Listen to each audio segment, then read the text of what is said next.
দক্ষিণ দিনাজপুর জেলায় পুলিশে চাকরি দেওয়ার নাম করে লক্ষাধিক টাকা তোলার অভিযোগে গ্রেপ্তার হলেন তৃণমূল কংগ্রেস নেতা মফিজ উদ্দিন মিয়া এবং তার ঘনিষ্ঠ সহযোগী বলে পরিচিত পমির উদ্দিন মিয়া। ধৃতদের বাড়ি যথাক্রমে কুমারগঞ্জের দিওর এবং গঙ্গারামপুরে ফুলবাড়ি এলাকায়। সোমবার গঙ্গারামপুর থানার পুলিশ বিশেষ অভিযানে প্রথমে তাদের আটক করে, পরে দীর্ঘ সময় জিজ্ঞাসাবাদের পর দুজনকেই গ্রেপ্তার করা হয়। মঙ্গলবার ধৃতদের গঙ্গারামপুর মহকুমা আদালতে তোলা হয় এবং 10 দিনের পুলিশ রিমান্ডের আবেদন করলে মহকুমা আদালত 8 দিনের পুলিশ রিমান্ড মঞ্জুর করে। পুলিশ সূত্রে খবর, 2025 সালের নভেম্বর মাসে গঙ্গারামপুর এলাকায় কনস্টেবল পদে চাকরি পাইয়ে দেওয়ার প্রতিশ্রুতি দিয়ে টাকা নেওয়ার অভিযোগ সামনে আসে। সেই অভিযোগের ভিত্তিতেই তদন্ত শুরু হয়। তদন্তে উঠে আসে চাকরি দেওয়ার নাম করে একাধিক চাকরি প্রার্থীর কাছ থেকে মোটা অঙ্কের টাকা তোলা হয়েছিল। এরপরই নতুন করে সক্রিয় হয় তদন্তকারী দল এবং সোমবার 2 অভিযুক্তকে গ্রেপ্তার করা হয়। ধৃত মফিজ উদ্দিন মিয়া 2018 সালে দক্ষিণ দিনাজপুর জেলা পরিষদের পূর্ত কর্মাধ্যক্ষ ছিলেন। বর্তমানে তিনি জেলা তৃণমূল কংগ্রেসের সাধারণ সম্পাদক ও আরটিও বোর্ডের সদস্য পদে যুক্ত ছিলেন। সম্প্রতি তিনি আরটিও বোর্ডের পদ থেকে ইস্তফা দেন। অভিযোগ, রাজনৈতিক প্রভাব খাটিয়ে দীর্ঘদিন ধরে চাকরি দেওয়ার নামে একটি চক্র চালানো হচ্ছিল। তদন্তকারীরা খতিয়ে দেখছেন এই ঘটনায় আরো কেউ জড়িত রয়েছে কিনা। এই ঘটনায় তীব্র কটাক্ষ করেছে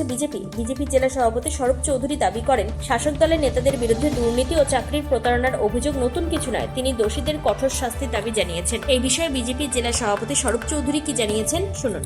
দেখুন, তৃণমূলের জেলার সাধারণ সম্পাদক, এছাড়াও তৃণমূলের পূর্ত কর্মাধ্যক্ষ ছিলেন জেলা পরিষদে।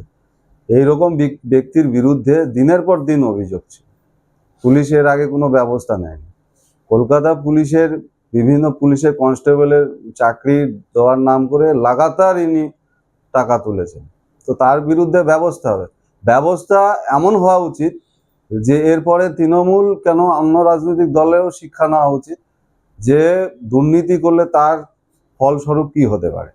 সেই জন্য কঠিন থেকে কঠিন সাজা হওয়া উচিত এবং না করলে, বিশেষ করে এই জেলায় এই যেভাবে শিক্ষাক্ষেত্র, যেভাবে স্বাস্থ্যক্ষেত্র, যেভাবে প্রশাসনিক ক্ষেত্র পুরো ধ্বংস হয়ে গিয়েছিল, সেটা পুনরুদ্ধার করা সম্ভব হবে না। এই বিষয়ে মহকুমা আদালতের সরকারি আইনজীবী জয়ন্ত মজুমদার কি জানিয়েছেন শুনুন। আজকে দুজন আসামিকে গঙ্গারামপুর থানা ফরওয়ার্ড করেছিল। তাদের মধ্যে একজনের নাম মফিজ মিয়া, আরেকজনের নাম পমির উদ্দিন মিয়া। এদের একজনের বাড়ি দিওরে, আরেকজনের বাড়ি ফুলবাড়ি উদয়। এদের বিরুদ্ধে অভিযোগ, এই গত 25/11/2025 তারিখে ঝিলমিল অধিকারী, যার বাড়ি ইন্দ্রনারায়ণপুর কলোনি গঙ্গারামপুরে, সে একটা অভিযোগ করেছিল যে কনস্টেবলের চাকরি দেওয়ার নাম করে তার কাছ থেকে এই টাকা পয়সা চেয়েছিল। সে তার এফআইআরে 5 জনের নামে একটা এফআইআর করেছিল। সেই কেসটাতে তদন্তকালে পুলিশ এই দুজন আসামি যাদেরকে আজকে ফরওয়ার্ড করেছে তাদের ইনভলভমেন্টটা পায়। এইবার এরা ওয়ান্টেড ছিল, তাদেরকে পুলিশ ধরে ফরওয়ার্ড করেছিল কোর্টে। এবং আজকে প্রসিকিউশনের তরফ থেকে তাদের 10 দিনের পুলিশ কাস্টডি দেওয়ার ছিল। প্ল্যানেট কোর্ট সমস্ত দিক দেখে তাদের 8 দিনের পুলিশ কাস্টডি অ্যালাউ করেছে। দক্ষিণ দিনাজপুর থেকে শান্তনু মিশ্রের রিপোর্ট, টাইমস 14 বাংলা। আরো নিত্য নতুন ভিডিও পেতে এবং তথ্য জানতে আমাদের ফেসবুক পেজকে লাইক ও ফলো করে রাখুন। সেই সঙ্গে টাইমস 14 বাংলার ইউটিউব চ্যানেলকে সাবস্ক্রাইব করতে ভুলবেন না।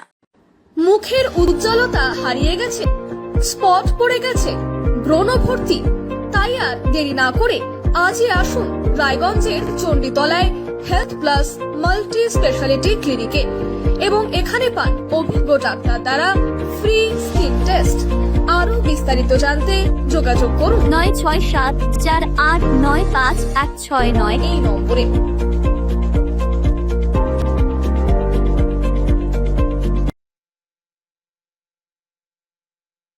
আজ তোমার বিয়ে সাজলো নতুন সাজে।